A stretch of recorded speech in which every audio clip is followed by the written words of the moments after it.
Assalamualaikum warahmatullahi wabarakatuh. Kali ini kita akan belajar tentang struktur data.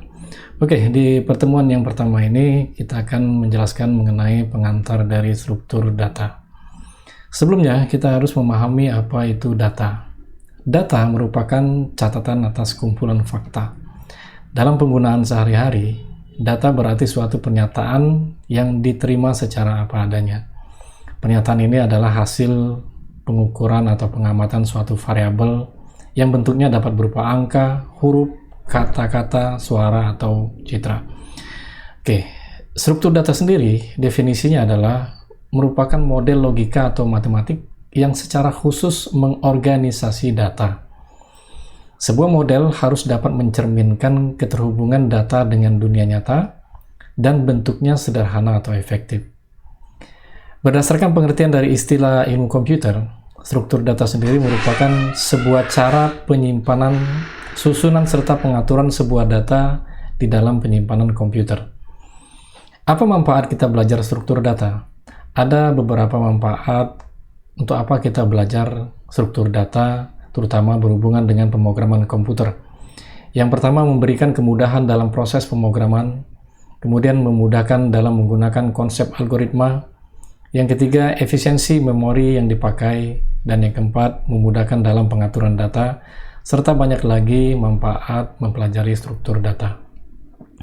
Oke, terdapat dua jenis struktur data, antara lain ada struktur data statis dan struktur data dinamis. Apa itu struktur data statis? Struktur data statis yaitu struktur data yang tidak berubah, contohnya array, record, ataupun himpunan. Kemudian ada struktur data dinamik, yaitu struktur data yang dapat berubah seperti list, antrian, ataupun stack tumpukan. Oke, kita masuk ke tipe data. Tipe data itu merupakan suatu petunjuk bagi komputer untuk mengenali jenis nilai yang terkandung di dalam suatu variabel. Pemberian tipe data ini dilakukan di saat pendeklarasian sebuah variabel. Jadi variabel di sini diibaratkan sebagai tempat untuk menyimpan sebuah data.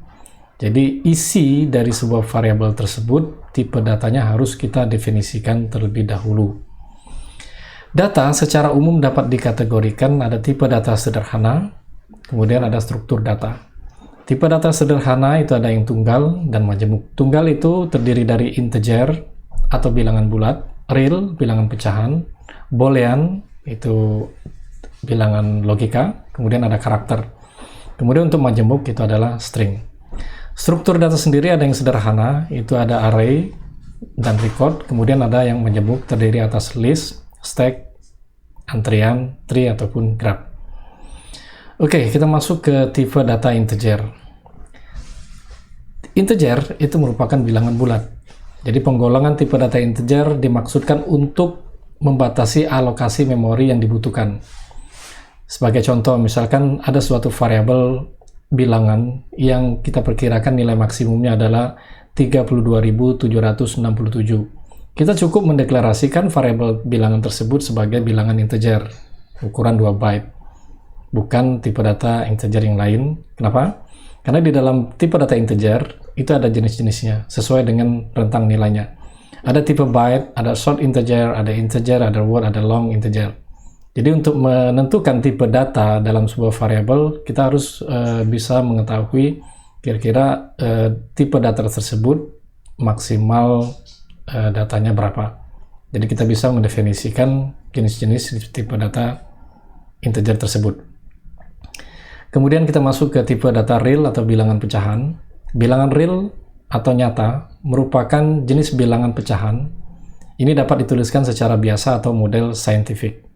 Real ini menggunakan koma atau titik atau pecahan desimal. Tipe data real itu ada jenisnya, ada real, ada single, ada double. Ini adalah rentang nilai dari tipe data real. Kemudian kita masuk ke tipe data boolean atau bilangan logika. Itu merupakan tipe data logika yang berisi dua kemungkinan nilai, yaitu true atau false, benar atau salah. Tipe data boolean itu banyak digunakan untuk percabangan kode program. Jadi kalau pada saat kita membuat sebuah program komputer, itu kita mengalami percabangan, itu bisa menggunakan tipe data boolean. Atau untuk memutuskan apa yang mesti dijalankan ketika sebuah kondisi terjadi. Kemudian ada tipe karakter. Tipe data karakter itu adalah tipe data yang hanya bisa diisi dengan satu karakter saja. Karakter ini harus ditulis di antara tanda kutip. Karena hanya bisa diisi dengan satu karakter saja, tipe data karakter hanya membutuhkan 1 byte memori. 1 byte di sini sama dengan 8 bit. Ya. Oke, kemudian tipe data string. String adalah data yang berisi sederetan karakter yang banyaknya karakter bisa berubah-ubah sesuai kebutuhan, yaitu dari 1 sampai 255 karakter.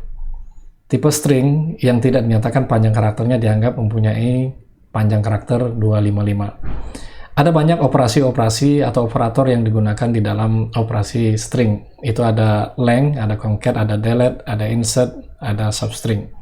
Nanti kita pelajari di sesi berikutnya.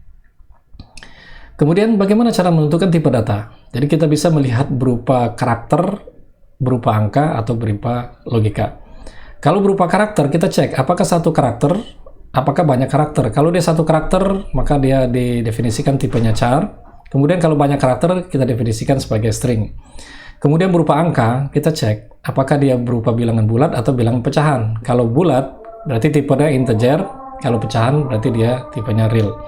Kemudian ada tipe berupa logika, berarti tipenya adalah boolean. Oke, saya rasa sampai di sini untuk sesi pertemuan pertama kita mengenai pengantar struktur data.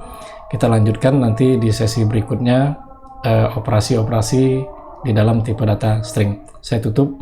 Assalamualaikum warahmatullahi wabarakatuh.